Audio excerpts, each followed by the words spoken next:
Hello, guys. Welcome back to the throne. Oh, well, to View from the Throne. I'm sorry.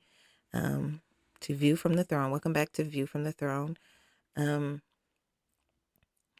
I want to read you guys something really quick, and then I'll explain why I'm reading it. Psalms 23. Okay, hold on a second. The Lord is my shepherd; I shall not want. He maketh me to lie down in green pastures. He leadeth me beside the still waters. He restores my soul. He leadeth me in the path of righteousness for his name's sake.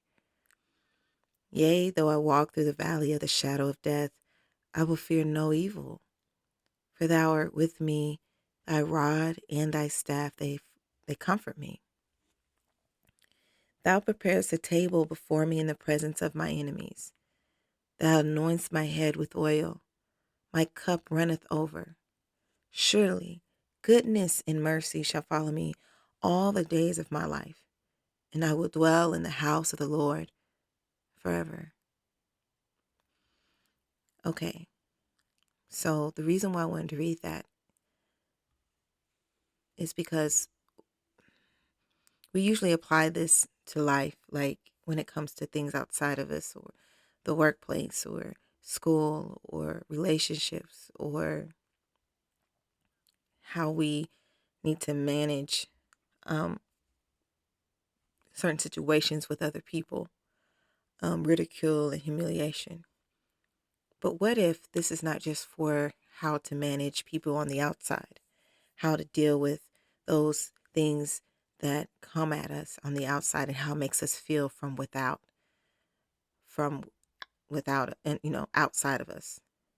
But what if the valley really is our mind? What if the valley of the shadow of death is our mind? I know a lot of people don't want to think of it like that because it's the valley of the shadow of death. But when you think about it, everything starts in the mind. I mean, even when we're born, the first thing created is the mind, then the heart. They say what a man thinketh, so is he. They say you are what you eat, right? So aren't we what we think, or are we what we think? I thought about it because, yea, though I walk through the valley of the shadow of death, I will fear no evil. Some of us are dealing with some things that are so heavy, whether it be neurologically, um, cognitively, spiritual, chemical imbalances, trauma, things that have been traumatic. But we are dealing with so many things that are so heavy just on the inside. Invasive thoughts that you wake up with, anxieties that, you know, you carry on your back like a backpack. Things that sit on your shoulder to the point you feel physical pain on the outside. So what's happening on the inside affects your outside versus what happens on the outside affecting your inside. And sometimes it's both. And sometimes it's like a clash of the titans. You know what I'm saying? Um, Fighting for territory, negativity from the outside, or how we perceive things that are good or bad on the outside, fighting the negativity or the things that we perceive from within of ourselves. How we even feel about ourselves is based out of how we think about ourselves. Yea, though I walk through the valley of the shadow of death, I will fear no evil, for thou art with me, thy rod and thy staff. A staff is used to pull a sheep away when they are close to falling, or to pull them out of danger. We've seen the staff used in a comical sense, kind of like, I don't know if anybody remembers the Apollo um, TV show. It's actually a place, but the Apollo TV show, how the Sandman would come. Was it Sandman? I'm not sure. He would come out and he would pull people away with the staff. It's like a joke when they were getting booed. He was pulling them out of danger, right? And it's a comical way, but it's also what a shepherd used to grab his sheep from far. But in A rod is a rod of correction and structure. It's but it's all both from the same hand of love. If you think about it, turn a staff around and use it as a rod of correction. The staff and the rod could be,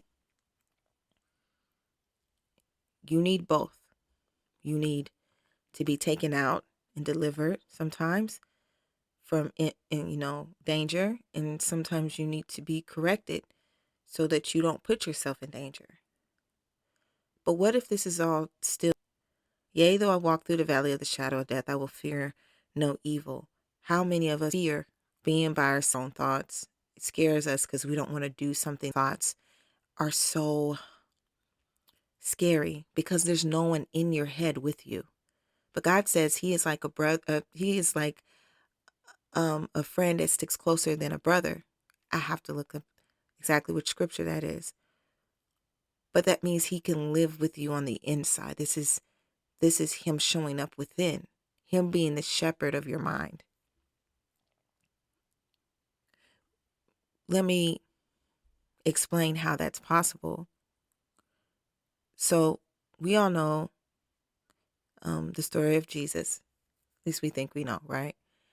And the basis of the story is that pretty much God melted Himself down into water, and everybody could sip from the glass, and then that water was poured over hot coals and became steam, which would be the Spirit of God, Jesus being the water and God being the ice. I say ice not because we don't need ice to cool ourselves off, but a lot of ice is so high sometimes it feels like we can't reach, and sometimes we feel like we can't reach God. But God is not too high for us. It's just that we don't always understand or be able to breathe on the altitude. We need assistance under Him. So He gave us Jesus. Ice is something that we use to cool ourselves down. Ice is something we use to regulate temperature. Ice is something we need. But we also need water to hydrate us. So He melted Himself down and became Jesus. Jesus is like this cup walking around the world that people are sipping from. Everybody wants a sip of the water. But not everybody can drink from the cup. There's no way to pass the same cup around to everybody physically, right? But if you take that cup of water and you pour it over hot coals, it becomes steam. Steam is something everyone can breathe in, and it can become a part of them in another way. Ice can cool you off on the outside, make you feel refreshed. Water can replenish you, put something in your belly, even when you're hungry. If you drink a little water, it can curb your appetite, help you last a little longer. And you need water more than you need food, but you need both. But we can't live by bread alone. That's what He says. So we need water. Even in science, we need biology. We need every living thing needs water. But not everybody has access to the cup. But God says the rain falls on the just and the unjust. It's the great equalizer, right? So if the air is everywhere, so can steam be also everywhere, just like raindrops.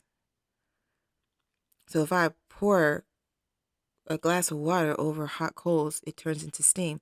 This is representation of Jesus' body being broken down for the sins and the iniquity. Representation of Him going to hell and delivering all of us, giving us the option to follow Him despite the mistakes we've made and will make. But giving us a chance to always be able to come back to Him is the thing. So we have ice, water, and vapor, all H2O, just different forms, used differently to help us in different ways, but all there to help us. When you breathe in steam, it becomes a part of your breathing. You ever had your mom put the hot pot of water down on the table with the towel because you're sick? So, you're breathing regular air. You drank water, maybe you had a little ice in your water too. but maybe you needed something extra to get into you in a way that water couldn't get into you. So she heats the water, and from it comes the steam. And she puts a towel over your head so that she can create a mini atmosphere and a greater atmosphere for you to be able to breathe in the steam, so it doesn't just disperse everywhere into the air, so that it can be concentrated so that you can breathe it in. And because of this, all the phlegm and mucus that are in your chest or whatever can be loosened. Sometimes it helps open your sinuses so you can breathe a little better, so that when you are done, you can go back into this atmosphere and breathe a little better than you were at first. But you needed to create this little place. And it's interesting that usually when you sit at this place, where you sit is at a table. So this place your mother sits you at is the table. So I'm going to see if I can read this again for you. So, the Lord is my shepherd, as Shana at 1. He maketh me to lie down in green pastures, and he leadeth me beside the still waters. He restores my soul, and he leadeth me in the path of righteousness for his name's sake. Yea, though I walk through the valley of the shadow of death, I will fear no evil, for thou art with me, thy rod and thy staff. Thou preparest a table before me in the presence of my enemies. Thou anointest my head with oil, and my cup runneth over. That's Psalms 23:5. Thou preparest the table before me in the presence of my enemies. Thou anointest my head with oil, and my cup runneth over. I feel like our mind is a valley sometimes, and even in the middle of all the chaos that's going on inside, God can create an atmosphere for you at your table. And when you think about preparing a table, that means he's expecting you to show up. He's preparing it. That means that you have to prepare something is to prepare. So you're pre-doing something. It's before. So even though you feel like you haven't arrived yet or shown up to something yet, there is a table waiting for you to sit at. And the table in your mind is there. And some of you may think, well, I'm having a hard time getting to my table, and I really want to get to my table. But you have to remember, along the way, he prepared, while that table is being prepared, he gives you peace and comfort in green pastures, and he leads you beside still waters, meaning that your mind, if your mind is this valley, even though it's a valley, it may look like death. It may look it have all these negative things in it, complications.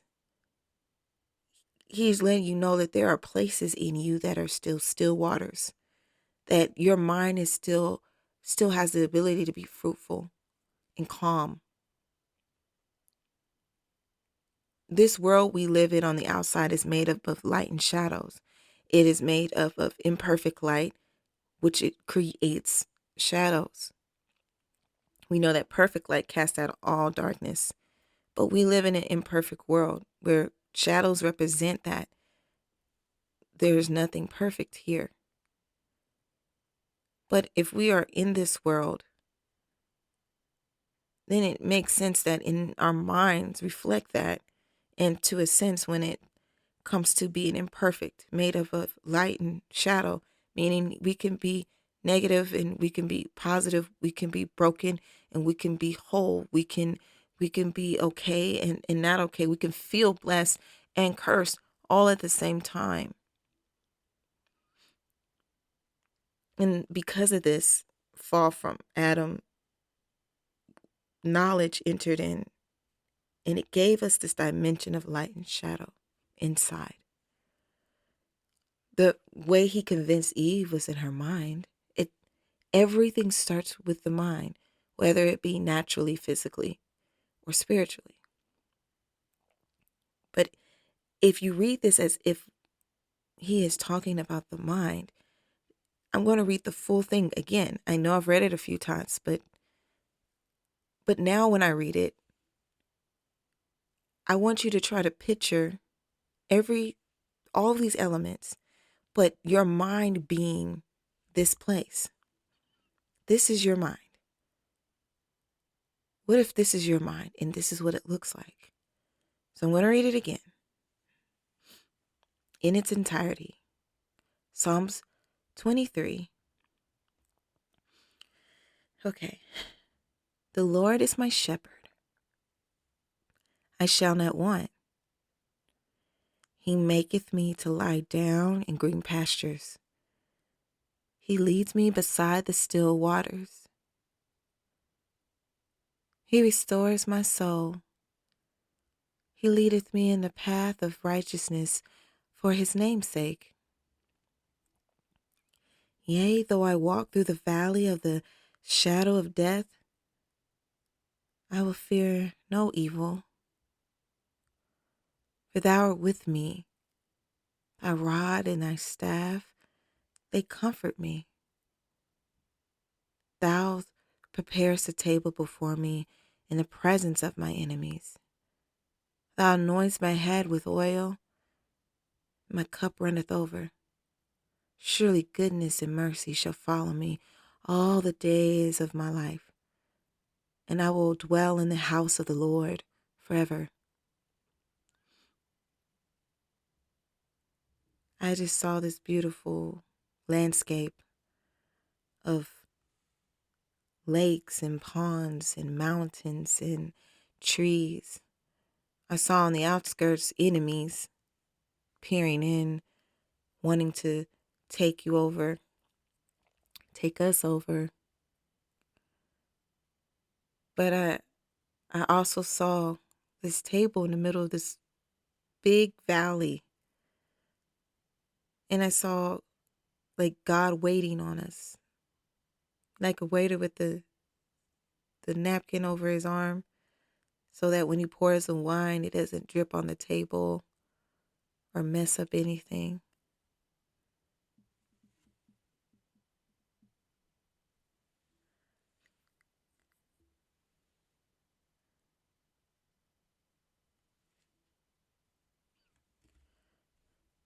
I just think that is absolutely like a beautiful image. It shows our fears gazing at us, yet irrelevant to the table. Doesn't change that God is there. I know it's scary. I know it's scary to deal with these thoughts. I know it's scary to deal with suicidal thoughts. I know it's scared to be alone. I know you're afraid. But this is why when you claim Jesus for yourself, you also got the Holy Spirit. You got the vapor. The thing that can help you in a way that nobody can. The helper. The one that is also there witnessing the torture and the mental torment of these evil things and thoughts and conditions and how it makes you feel isolated. You are not crazy. You've been put under attack. And not that I'm not taking away from physical things. This is still attacks. You know what I'm saying? This is still natural things. And when I say put under attack, either by people or by thoughts. And it's not easy. And you're not crazy. And it's okay for us to acknowledge the fear of that. No, it is not fair. And I think about Jesus on the cross. The condition of things. What he might have been going through. And what he was going through. The things we could see, but internally the things we could not see. He hung on the cross not just for your physical outward life, but for the person on the inside. They put a crown of thorns on his head. All those, it's not like the thorns today, like those smaller thorns on the rose, but they were like inches long. I can't tell you exactly how long, but they were long. They were long. And it wasn't just sitting on there like a little hat at a picnic. It was, it had, pierced into him, his mind, his physical head. That's not for no reason. They mocked him for who he was supposed to be. Some of us are in a place where we feel crucified, put on a cross. People making fun of what we say is going on in our head, calling us crazy, saying that, gaslighting you, not understanding. And it's not you. You're not the problem. They are literally blind to you. And sometimes we can see that they're blind and you're like, well, if they can't see me, how will I get the help? God is saying, I'm your help. I can show up right where you are. I have the ability to show up in your mind and be your protector. I remember when I was little, this is an example of him showing up in your mind. And you may feel like this is a soft example and in everything, but just bear with me. I was little and I remember growing up and I really used to like watching Star Trek, Next Generation. I'm still love sci-fi and sometimes I'll probably talk about it here. But and what was I saying? So I like watching sci-fi. And this dream, I was on the ship, Next Generation. And our family had, during this time, been going through a lot of things. We had lost our place to live. We were dealing with homelessness and stuff. At this time, we had had the grace to live with somebody. It was 7 of us in a room. My biological dad was there. I was still getting to know him. And this all plays a part in this dream. In the dream, I'm on the ship. I'm one of the kids on the ship, and it's real. And like I said, I like this show, so of course I would have a dream, right? That gives me peace in the middle of a chaotic situation. I'm probably like 7 going on 8, and um, I'm dreaming this dream, and I'm having a great time in this dream, and um, then I see my biological dad there in the dream, and he's like, I want to read you a story. And so I leave my group. Because there's other kids there. Like I'm in a little class and everything. I was having a great time. But I leave my dad and I go sit over there, which is weird because there was a bed in a place where there should have been a wall to cover the bed. But it was like an open room, kind of like how you see those displays of the little beds in the stores.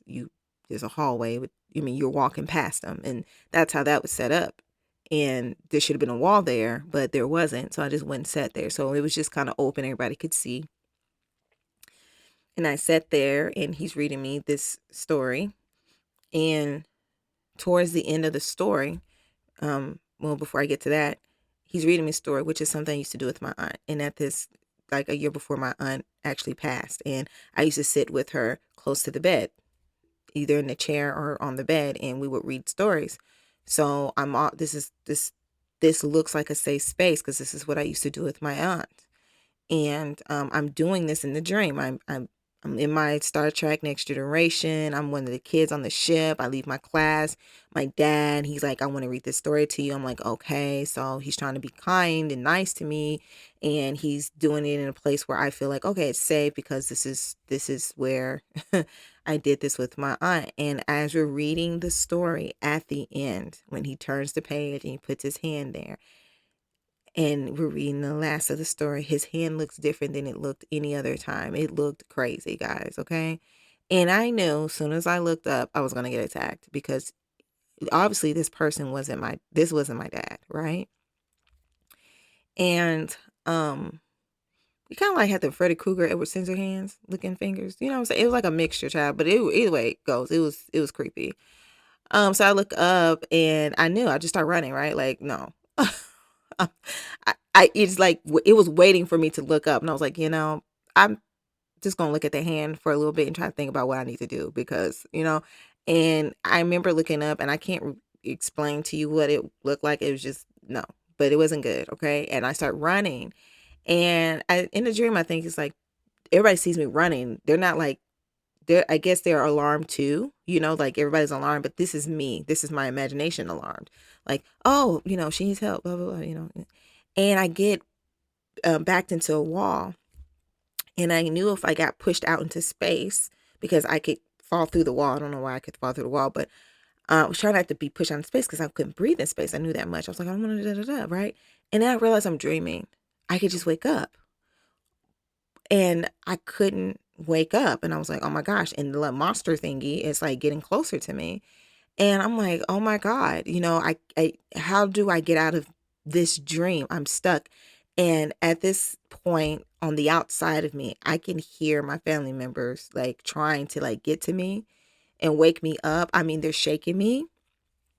I can hear them. I'm very much aware that I'm not able to wake myself up.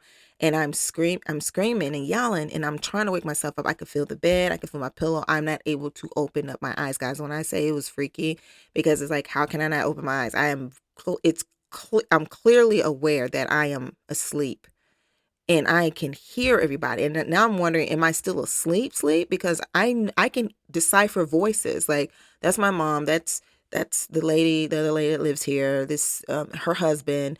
Somebody, they had a friend over or something. Everybody's in this room trying to wake me up. Everybody's awake. I can hear the people in the room. I can feel them. I'm aware of the room. Okay, and I yet cannot wake up out of this dream, this nightmare. Well, anywho, I remembered, so I was trying, I knew like, okay, this thing is trying to get me. And so I remember my mom said, always call on Jesus because he can save you, right? And when I tried to, now mind you, I have been screaming this whole time. I have woke up the whole house, or whoever was asleep, I have woke them up, and whoever was already awake, I've alarmed everybody, right? Because I was a kid, so I'm pretty sure I was asleep before most of the adults in that house. But I've alarmed the whole house, and I can hear it and I can feel them. Like I am aware. Okay. And I'm trying to scream, and I did. But when I tried to scream Jesus, guys, when I tell you, I felt like somebody put their finger in my throat and cut off my wind. Then I started not being able to breathe.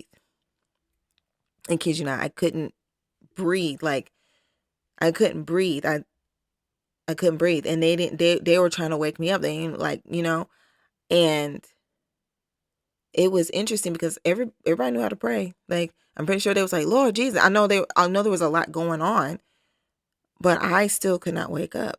They're on the outside of me trying to help me. Okay.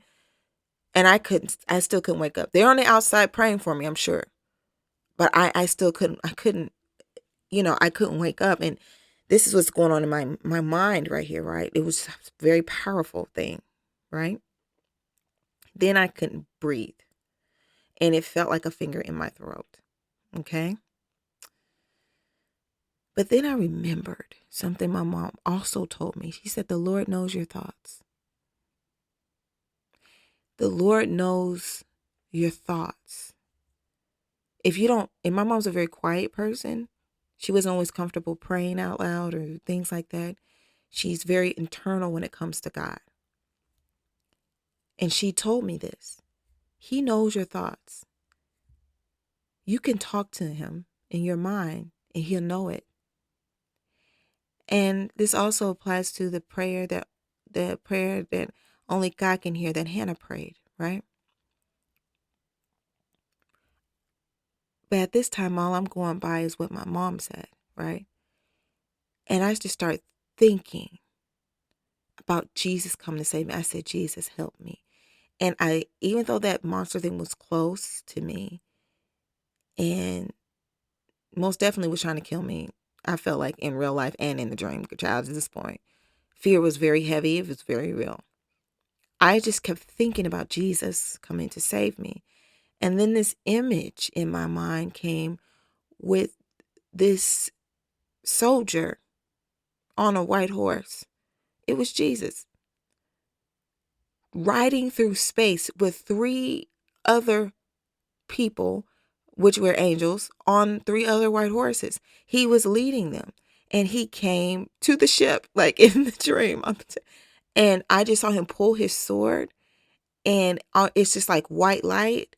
And I woke up, and as soon as my eyes opened, I was able to breathe. And I told them what happened. And it was very, it was very traumatic. And I, at the time, was thinking, okay, the enemy is trying to make me afraid of my dad. So I ended up sleeping on the floor next to my biological dad because I refused to be afraid of him. Like, I feel like he was trying to use him like a wolf in sheep clothing kind of thing, whatever, right? But I refused to be afraid, you know. Now he had been with us for about a year or so now, back with us about a year or so. So he was still fairly new to me, but still, I refused to be afraid. I went back to sleep that night, and I don't remember having any other dreams or nothing like that. But all that happened, and I say this dream because sometimes we feel like we're screaming, and sometimes our family is really trying to help us. They're really trying to do all that they can do. Sometimes we feel like we're screaming, and there's so many people around us, and nobody's really hearing us, or they hear us and they don't know what to do. Everything they try to give us doesn't apply. They try to apply to help us. It doesn't work because it's not something they can touch because it's on the inside of you. Sometimes we feel like we're screaming and then no one can hear us. Like when our wind got cut off. The fear is so great, and all people can see is you reacting, and they're alarmed and they're afraid for you, and they don't know what to do, and their reaction just is not helping you at all. But it's not their fault. It is not even their fault. They're actually trying. Some people ignore you. They could try, at least. But even with those who ignore you and those who are trying, it does nothing for what's happening on the inside of you. They are just a witness to the chaos on the outside. And it's not even the full chaos because it's really the reaction to the chaos that they're witness to. And it's because they do not understand it. They are afraid of it. It makes them more afraid. They respond in the way that they know how to respond or don't know how to respond based out of their own experiences and probably based out of their own chaos. So in the meanwhile, you're just sitting there struggling. And it doesn't matter how kind or sweet you are or how young you are or how old you are. This is happening. I was 7. I was 7. I had lost my aunt, who was like another mother to me. I had gained a new parent who I didn't really trust or have a reason to trust. I didn't really hate him either. I was learning him. We had lost what I knew. All these things were the outside of me and they affect me on the inside. But when people were trying to help me, it was like nothing was coming. So your outside does affect your mental space. But it's amazing how it can affect you negatively first before something seems like something positive can come in. But with all that, I had to put my mind on something in the middle of the valley of the shadow of death. I am not kidding when I said I had this experience. I could not breathe, guys. Feel like I was suffocating. I started grabbing my neck because I couldn't yell anymore. I couldn't breathe, but I could not open my eyes.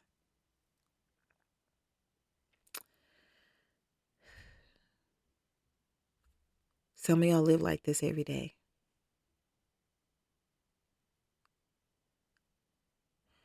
But in the middle of losing your breath, in the middle of everybody around you trying to tell you what to do and how to do it, in the middle of the chaos and fear, you still can. You still have you can look away, because I have to look away, and it's like I have to close my eyes inside my mind and focus on Jesus, help me, so that I could create a space for him to come in. Sometimes I wonder, why do we suffer? Why do we go through things? And it's always for the example of others to know how to call on him. Because at the end of the day, God wants us to always come to him, no matter if we're doing great or not great, yes or no, good or bad, wonderful or not. He wants our yeses and our nos and our triumphs and our failures for us to have a similar posture in both of them. When we come to him, he's our first.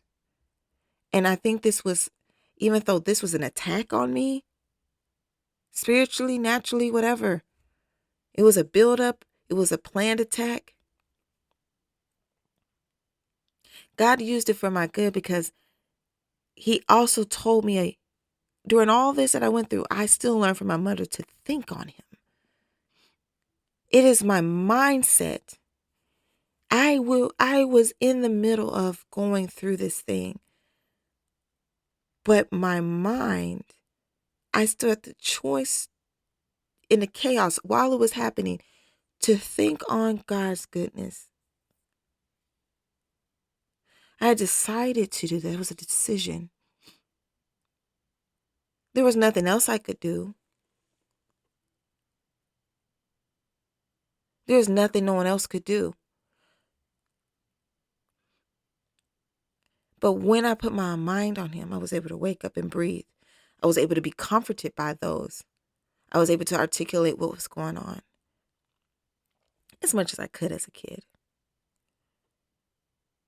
They did pray for me, and I've slept better after that.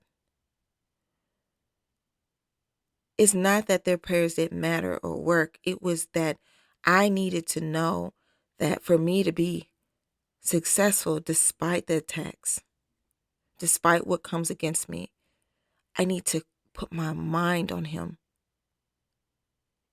No matter how fearful I feel. You don't have a choice on what is trying to attack you. That thing chose. You don't have a choice on sometimes your health, the cards you were given in this life. But you do have a choice on who you can seek for strategy.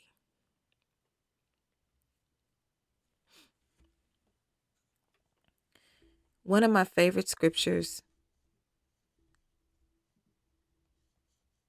is Psalms 1. Psalms, the full thing, but I'm just going to read the first 3 verses because it's only 6 verses, which is interesting. It's the number of man, actually. We were created on the 6th day. But that's a topic for another time. But it is 3 verses, and it's Psalms 1, 1 through 3. First Psalms. By the way, this was written by David, Psalms. Blessed is the man that walketh not in the counsel of the ungodly, nor standeth in the way of sinners, nor sitteth in the seat of the scornful. But his delight is in the law of the Lord, and in his law doeth he meditate day and night. And he shall be like a tree planted by the rivers of water, that bringeth forth his fruit in his season, and his leaves also shall not wither, and whatever he doeth shall prosper. He shall be like a tree that meditate, the one that meditates, that delights in the Lord, like you look forward to spending time with him, because when you realize God is your peace, baby, you're not willing to trade that for nothing, okay? When you realize that that is your answer to all this stuff, he will show you how to He will show you how to do things in the midst of things. But not only will he give you the tools on how to do things in the midst of it, not only will he give you how to deal with it, but he will make you fearless. He will help you be fruitful. He will show you who you truly are. You are not a condition. You are not an anxiety. You are not a trauma. You are wonderful and fearfully made. But it's interesting, he said, and his delight is in the law of the Lord, and in his law he doeth meditate day and night. And he shall be like a tree planted by the rivers of water, and bring forth his fruit in his season. His leaf also shall not wither, and whatever he doeth shall prosper. So we skip ahead, right, to Psalms 23. And he's talking about making me lie down in green pastures, leading me beside the still waters in Psalms 23. And he's talking about how a tree is planted by the waters. So he lays you in the pasture and plants you by the waters. Okay, but he leads you beside the still waters. Okay, he plants you by the waters and leads you to the water. The water. Calm waters. And if this is all in your head, just because it's in your head doesn't mean it's not real. And if this is all in your mind, that you do have still waters there. That he is your still waters there. He is your pasture. A pasture is usually where the sheep eat and graze, green grass. He is your calm space. So what I've learned from this is that where my mind is and my mind is on is what my mind is on helps me. Now, does that mean that every day I win the battle? No. War is made up of many battles, a lot of little battles. It takes time to conquer land. It takes time to conquer things.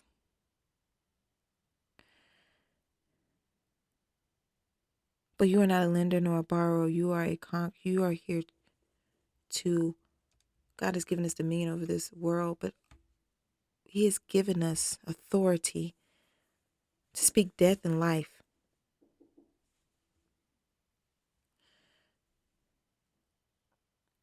So when you're by yourself and you feel overwhelming fear, yea, though I walk through the valley of the shadow of death, I will fear no evil.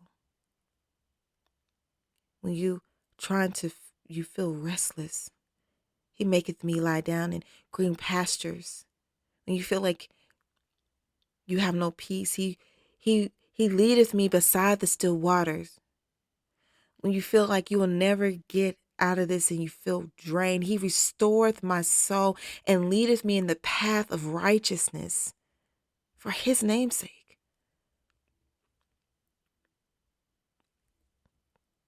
God does not lie. He does not speak things and not hold them. God holds himself accountable for you. Do you realize that he holds himself accountable for you? That when you put yourself in his hands, he holds himself accountable for you. He shows up for you with his sword out. And him alone is enough, but he brings allies to you, to your aid on the inside. There's so many times where I have felt still fear. After this, I still dealt with suicidal thoughts. I attempted suicide. I planned it. Some of you have planned things.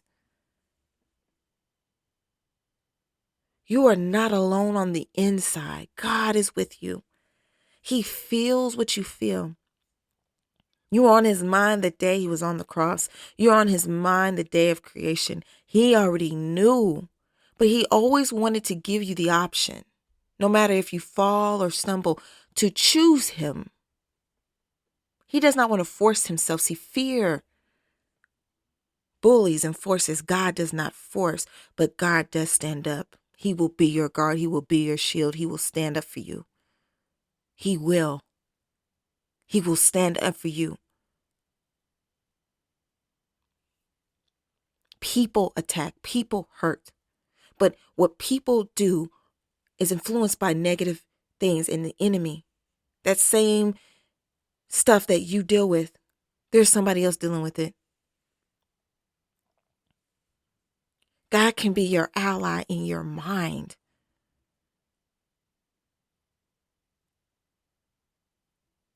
He can be your ally in your heart and in your spirit, in your body. When you're feeling sick, he can be your ally. We live in this world. It is not perfect, so we will deal with things in this world. We will deal with how our bodies are even fashioned into this world. But your soul and your spirit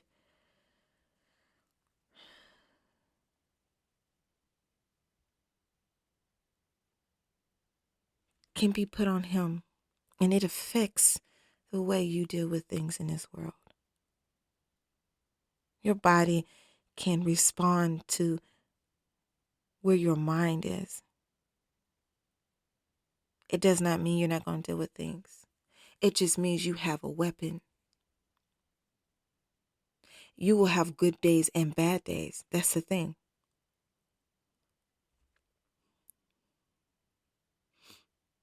It's not here to just erase everything. It's here so that you can still be triumphant, even when you feel like you're failing. I say it's like even when you have a sad day, knowing God is still better than a day of victory not knowing him. Because we all rise and we all fall. It is like the lungs entering air entering the lungs, and air leaving the lungs. It is a process. It is how the world moves. Kingdoms take over other kingdoms. New life grows from burnt forest. It is the functionality of, it's just the truth. It is the way that it is. However, it is also the truth that God can be with you in the sun and in the shade. He can be with you in the day and in the night. He is with you. Because some of us, it is not the dark that scares us. It's the light. It is being successful. It is bringing the attention to us. It is the light that puts fear in us. How will I know where to go? God fine tunes your ear to his voice and his heartbeat. So no matter how loud it gets and no matter how bright it gets, you can feel the rhythm of him and you can hear his voice beyond the chaos of the noise. So some of us, is not the dark, it is the light. And people are like, how can you not be happy? You have all these things. Oh, yeah, I have all these responsibilities. That's how you see it. You got all these things. But you're doing so well here. Yeah, but but when will it be over? Like, it's hard to not, but you can be positive. Sometimes we can't be it for ourselves, but God can be it for us. And because of that, we become it. I've learned that I can develop a good mind in the middle of the chaos of the other. Some people say, we got to put down one thing to have something new. You cannot change and you can't move a river, you know what I'm saying, by yourself. You can't change the rain. You can't stop the rain from falling. You can't stop the wind from blowing. But maybe you can build a house that shields you from the wind, or bridge over the water, or an umbrella to cover you when you're walking in the rain. I don't need to try to fix or stop or control the wind or stop the rain or the water from moving. It inspires me, though, to see what I can do to still cover myself. Is this really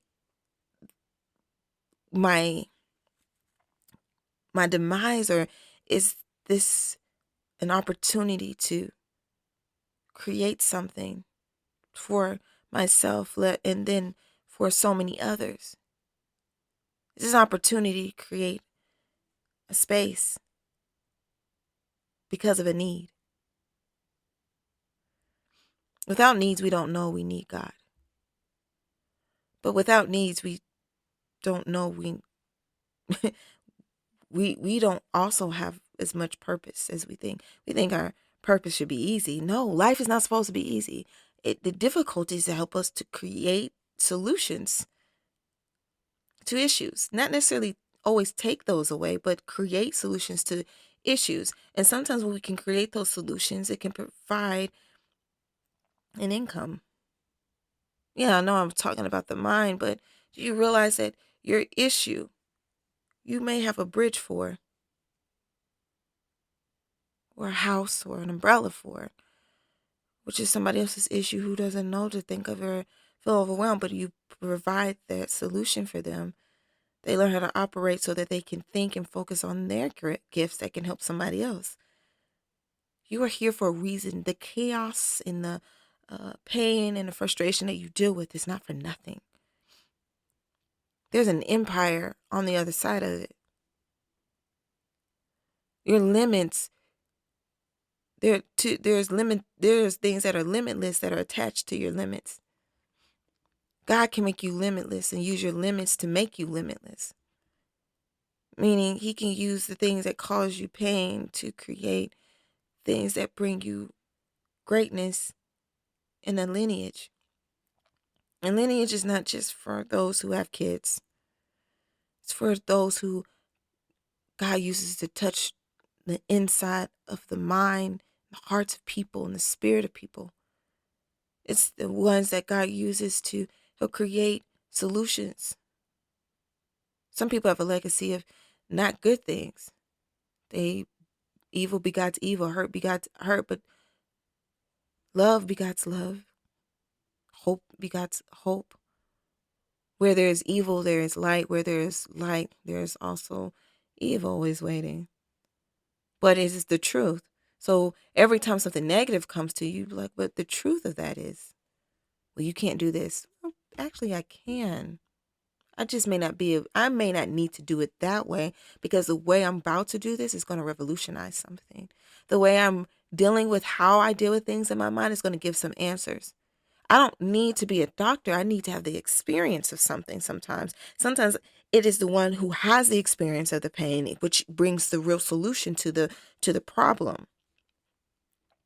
Sometimes you bring cures and sometimes you bring solutions that help you deal with the issues. So you are actually greater than you know. And everybody has greatness because nobody can be somebody else. There's only one you ever in time. There's never going to be another you. Never. You are a limited edition of you. Like there's never going to be another you. So whatever you do is unique to you. No matter if somebody else is similar to you, no one is you. Life has not been easy inside nor on the outside. But for some reason you are so needed. And there's a way to see the good in you. And I know hearing that you're needed may also be stressful because what about me? You're needed for you. You need to see that you can, despite or in spite of whatever's happening. It needs to be shown that it is yet possible because you can. It doesn't take away that you can do something. You can be yourself. You can live good from within to without. You can. I'm here. And I'm letting you know you can. I know I'm not everybody. I know I don't have the cards that you've been given, but I've been given my own cards and there's only one me, but there are so many people who are like me that need to know that they can. Do you think I don't wake up and hear Oh, you could have did that better in my head, or they don't love you. If they did, why are they pushing you to do this? Mm, um, anything. Soon as I wake up, people are like, oh, you need to pray about that. Sometimes it's invasive thoughts. Sometimes that's anxiety. Sometimes that is chemical imbalance. Sometimes that is hormones. Sometimes that has to do with what you're eating or you're not eating. So many things look alike, but it's really the same symptom for so many things. And it all affects our minds. Some of that is Asperger's, and some of that is a cognitive disability. Just because people have cognitive disabilities does not mean that they're not smart. It means that they have a problem going past a certain point cognitively, and it hurts, and they know it. And that doesn't feel good. It doesn't make them unaware of themselves. To function differently in a world that says you're supposed to be this, because we're dealing with systems. This is why he can prepare a place for you. Your mind can be a system sometimes. But in the middle of the valley, you can still eat good. You can still have still waters. You can still have food. You can still have company at your table. God wants you to sit and him serve you what he's cooked. You realize he said, I prepare a table. That means he brings out the dishes, and he brings out the cups and the glasses and the different types of silverware. And he brings the food that he prepared for you, not anybody else. We all know that we all have different blood types. We all have different needs physically. So why would you need something exactly the same way as somebody else mentally? God said, I have a mental appetite. You have a mental appetite, and I'm trying to feed it. And until it's feeding, you are going to feel the starvation of that. You need me to help you navigate the woods of your mind, to help you navigate your territory. I created you. I want you to know that, yes, okay, this happens, but I put that there so that you can create a solution to it, because the world is going to need this later. Because you live in a world that is imperfect. You live in a world where the enemy is attacking people. And what works for you here is actually going to help somebody else over there in this thing, because you dealt with this. And no, they're not the same, but the solution to the issue will be similar, because the effects are similar. So we have these different things that cause us to have different issues, and we all have the same effect at the end, where our mind is under attack. We feel overwhelmed, we feel fear, scared, don't want to be alone. We're in the wrong geographical location, so we keep getting gaslit by people. Do you realize that sometimes it really is really not you, it is where you live? Like, where you live is the problem. Like, it really is the world and what you live in that's the problem. People say, well, if this many people are saying it's probably you. No, sometimes it really is the world. Sometimes it really is the people that you're living around. Sometimes it's the country you're in, or the city you're in, or the neighborhood that you are in. Sometimes it's that. Well, how do I get out? Well, first you start in your mind. What you focus on, God will give you the strategy to get yourself out. And through that, he will also multiply that so that you can help others. Sometimes you're the one to build the bridge, but there is no bridge. So how do I build a bridge? I've never seen nobody build a bridge. Well, if God is the ally inside your mind, then he will show you how to build the bridge out or over the waters, or how to deal with things. And sometimes you're going to have battles. I told this to somebody today. I was like, look, I've learned to have that I have to focus on the good more. But it doesn't mean that the negative stuff is not still loud over there in my ear or on the other side. I still hear it, still feel it, still see it. I can see my light on, but I can also see the shadow that is casted on the wall because of the light. It's still there. I'm not trying to get rid of anything. I'm just trying to focus on the thing that matters the most. And every now and again, I get distracted by the shadows. I get distracted by the things that hurt. I get distracted by the pain. But that's a battle. That's not the war. Sometimes you lose some battles, but sometimes you lose those battles to win the war, because it's like compromise. but not compromise. It's like I have to acknowledge what's going on with me. I have to acknowledge my pain. And sometimes acknowledging that drains me. You know, I cry about it, or I have this, my body hurts, or this happened today, or just I don't understand something. I just don't understand it. As much as I'm saying this, I have times where I just don't get things. It goes over I just don't get it. I've felt humiliated so many times, embarrassed so many times. And it doesn't mean I won't feel humiliated or embarrassed, or people won't talk about me later.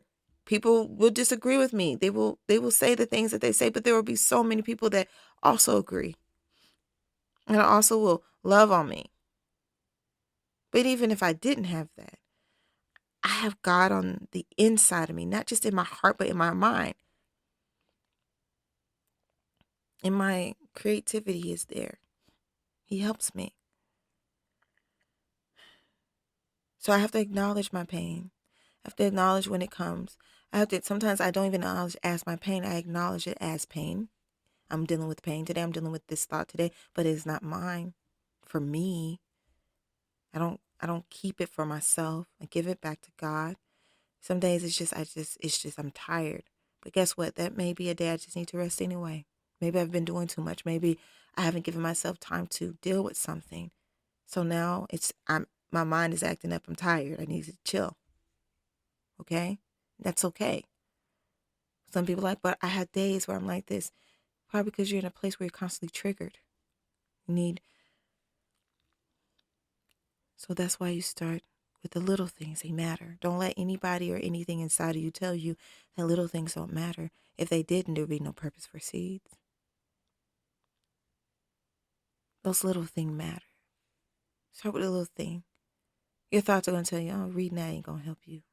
What's that going to do? You got all these other things you need to do.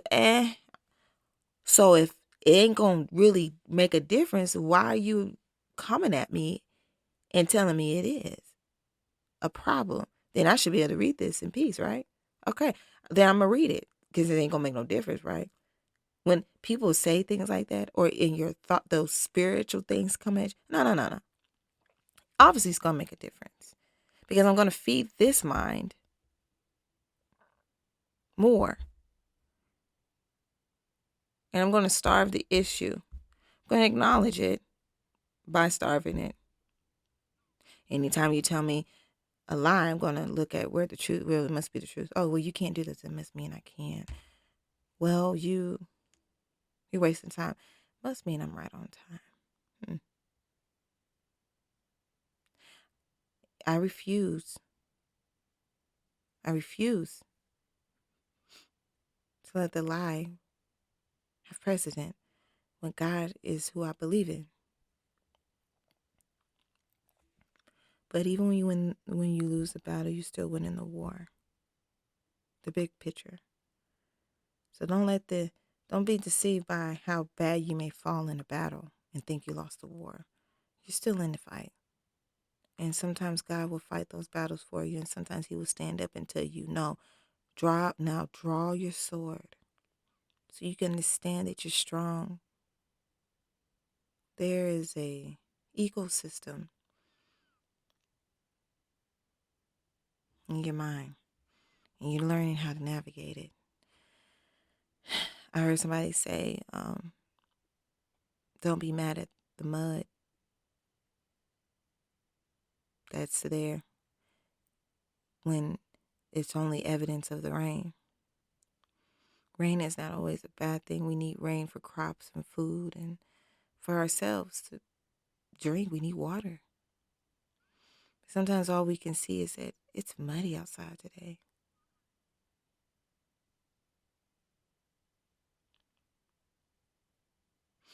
Rain is a gift. Some storms make you feel like you're going to blow you away, but clearing a path. We've heard this before, but when your mind is in the middle of a storm and it's raining and the thunder's loud inside, maybe it's time to build a house. Put up an umbrella. Ask God to give you peace in the middle of the storm. Remember, Jesus is in the boat. And he can hush the storm and calm the waters. And you can do all things through him that gives you strength, Jesus. And it's not by our own might, though, but the might of the Holy Spirit that we can do these things. You are great. And you are successful even though you don't feel it, because you have been successful at staying and fighting somehow. Now, let's acknowledge the God force that is with you. You are not alone. You are a part of a community of people who understand, whether it be a condition, a trauma. You are not alone. Well, I hope that this is helpful to you. I hope you feel comforted. I know that sometimes questions pop up even while you're trying to listen. I know it gets really loud, but guess what? You can always re-listen if you want. You get to choose that. You can keep it on repeat. You can put me in the background.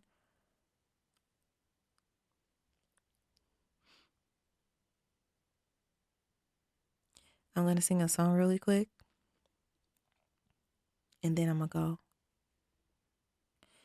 No weapon formed against me shall prosper. It won't work.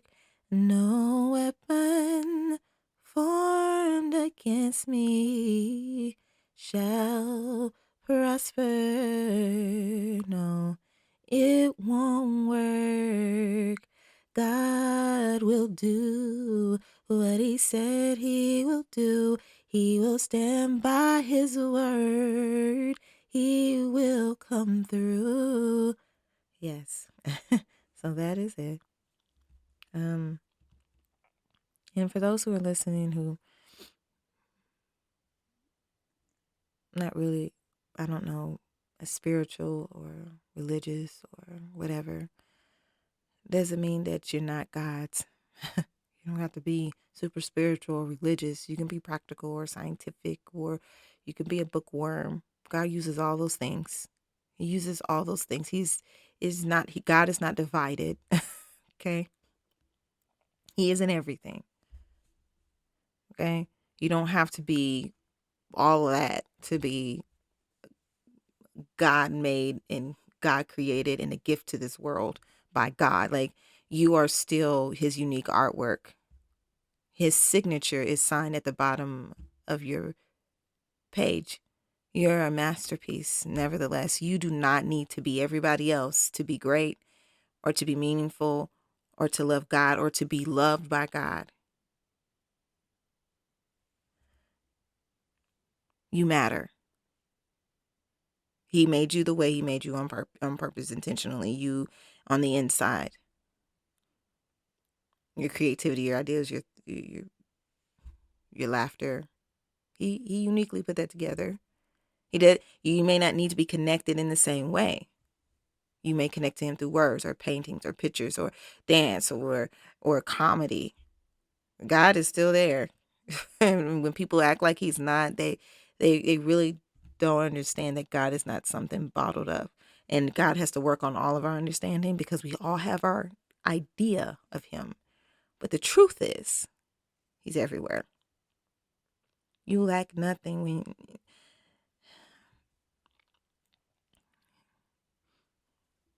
God made no mistake. He gave you the dream. And it's still him.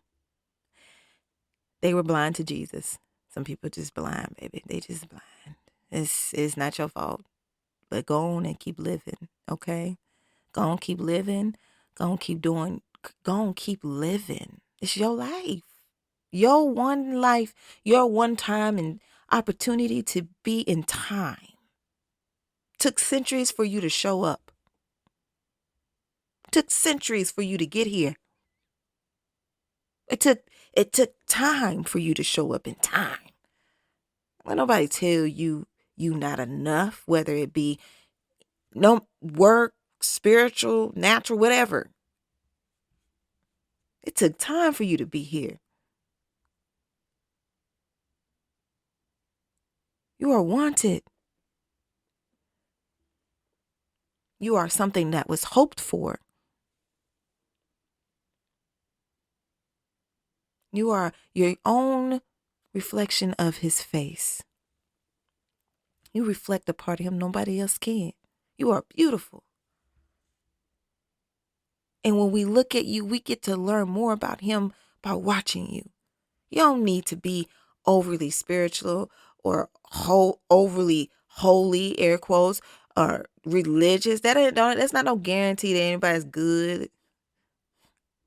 It's where your heart is for him and your mind is for him.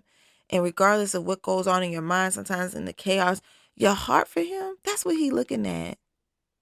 I don't care about it. Please. Go do you, be you. Go be you. We need people just to be people, just to go be they self. We need more of that.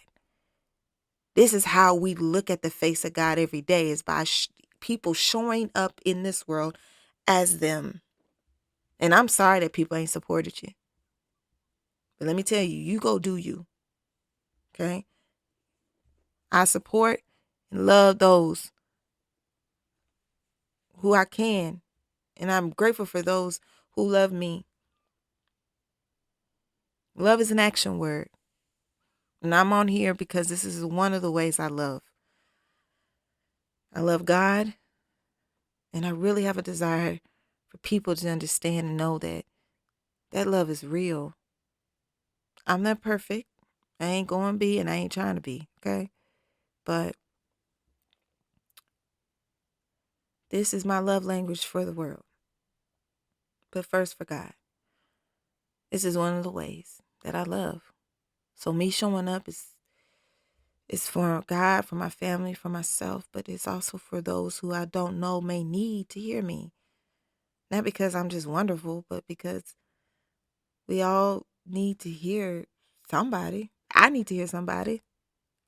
I got lots of people I listen to. And I hope I'm a good voice in the midst of the chaos. And that's what I just want to be. Anyway, thank you for coming to the throne today. Thank you for looking at it. Thank you for watching or listening or whatever. Thank you for your time. This is gone longer than I intended it to go, but thank you for your time. I appreciate you. Much love and Godspeed always. Be blessed. Okay. Talk to you guys later at the View from the Throne. Bye.